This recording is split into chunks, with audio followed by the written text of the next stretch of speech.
Good morning, everyone. My name is MightyStream. I'm going to do our March the 15th, just for today, in a meditation. Hope you're doing well this morning. Title of the meditation for today is Feeling a Part of. Feeling a Part of. The get-togethers after our meetings are good opportunities to share things that we didn't get to discuss during the meeting. That comes from our basic text, page 98. Active addiction sets us apart from society, isolating us.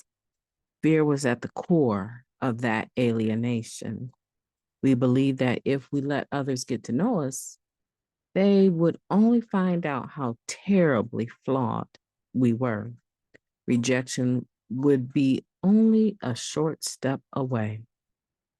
When we come to our first NA meeting, we are usually impressed by the familiarity and friendliness we see other recovering addicts share. We too can quickly become a part of this fellowship if we allow ourselves to. One way to start is by tagging along to the local coffee shop after the meeting. At these gatherings, we can let down the walls that separate us from others and discover things about ourselves and other NA members. One-on-one, we can sometimes disclose things that we may be reluctant to share at the group level.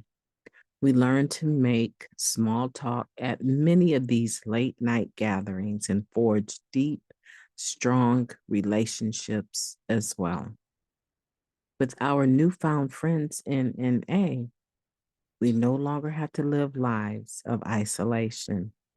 We can become a part of the greater whole, the fellowship of Narcotics Anonymous.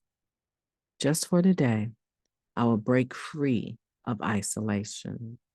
I will strive to feel a part of the NA fellowship. Let's take a moment of silence, followed by the we version of the Serenity Prayer. Moment of silence now, please. Thank you. God, grant us the serenity to accept the things that we cannot change, the courage to change the things that we can, and the wisdom to know the difference. Just for today, please and thank you. So we're talking about feeling a part of, and I admit I was in awe when I saw how people were interacting. I was amazed. I was amazed at the camaraderie. For me, I had exposure to the fellowship and the outside of the meeting part of the fellowship long before I ever made an actual meeting. I can remember going to softball tournaments. The particular city I lived in would be in a tournament, with other home groups in Southwest Michigan. And I can remember a school bus pulling up, and I don't know how we had that kind of connection, right? That we had access to school buses, but a school bus would pull up and everyone would load up onto the bus and we would travel, going to, whatever field the competition, right? The game was going to be on. I remember being a part of that and not actually being a part of Narcotics Anonymous. I was an outsider looking in, and I was an outsider thinking about whether or not I was an addict. And because I have family members that were addicts, I just tagged along with them, you know?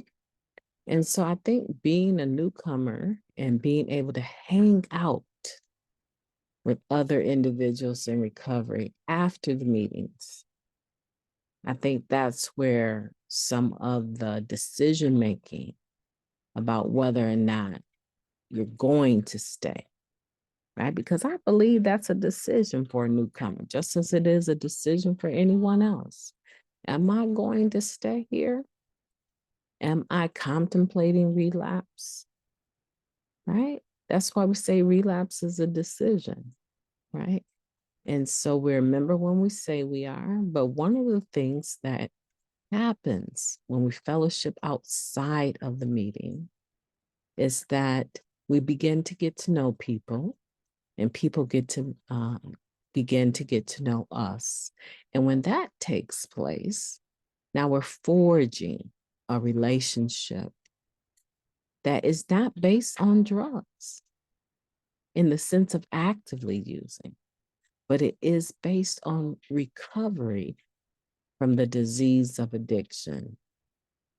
You know, I used to go down to the cancer center many years ago. Initially, when I went down to the cancer center, I wasn't going there for any sort of treatment. I was going there to volunteer, and I would recite poetry that I had written. And I saw that this, not just one person, but I would see several people. They had these beautiful necklaces and these crocheted hats. And I thought to myself, who takes the time to do this? And I found out very shortly that people that have a lived experience with cancer, there's a group of them that get together on a regular basis and they crochet hats together and they make jewelry together. And those things are given away to individuals that complete their treatment. Isn't that something? Something as deadly as cancer in many instances, right?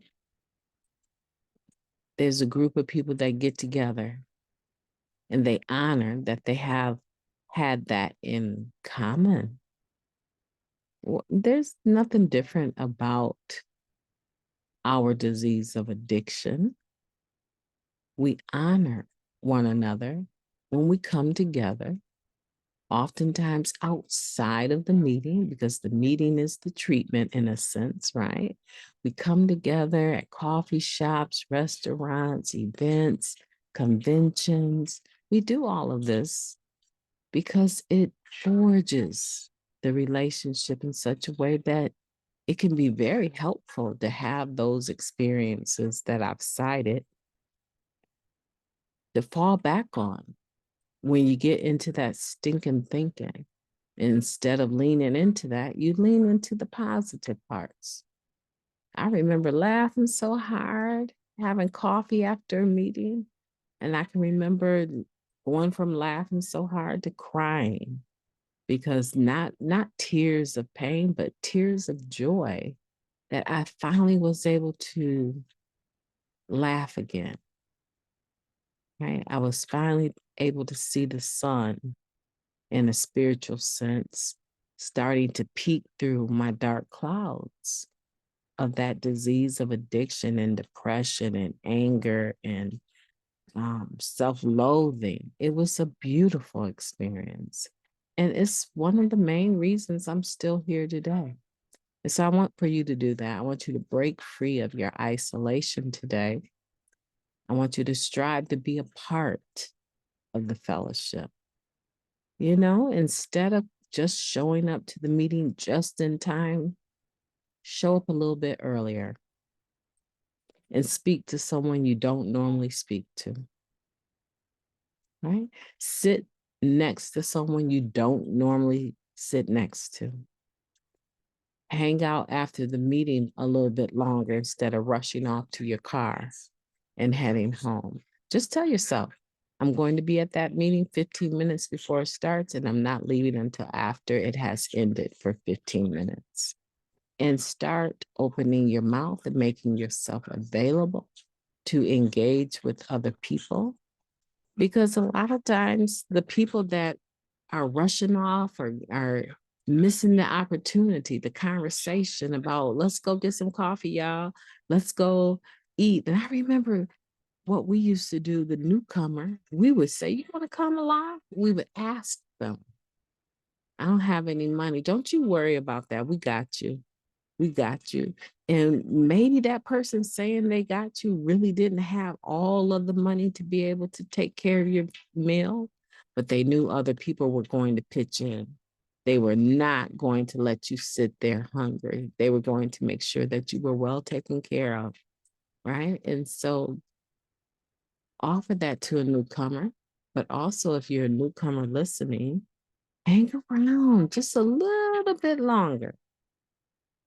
And when you hear someone talking about going to get some coffee, say, hey, do you mind if I tag along? If you need a ride, say, I need a lift back here afterwards. Is that all right? Right? Or to wherever you're trying to go. They'll make sure that you're taken care of. That much I do know. And so if this is your circumstance, I want you to try it today. I want you to try it this weekend. The weekends are lovely times to hang out with recovering people after the meeting. After the meeting, you will find that other recovering people are playing board games and card games and, oh, sitting down at the park laughing, listening to music. Yeah, this warm weather is about to take place. And instead of letting it take place with you contemplating using, contemplate being a part of, feeling a part of. You're just one decision away from it. And I guarantee you won't regret it. My name is MightyStream. You have a beautiful day on purpose.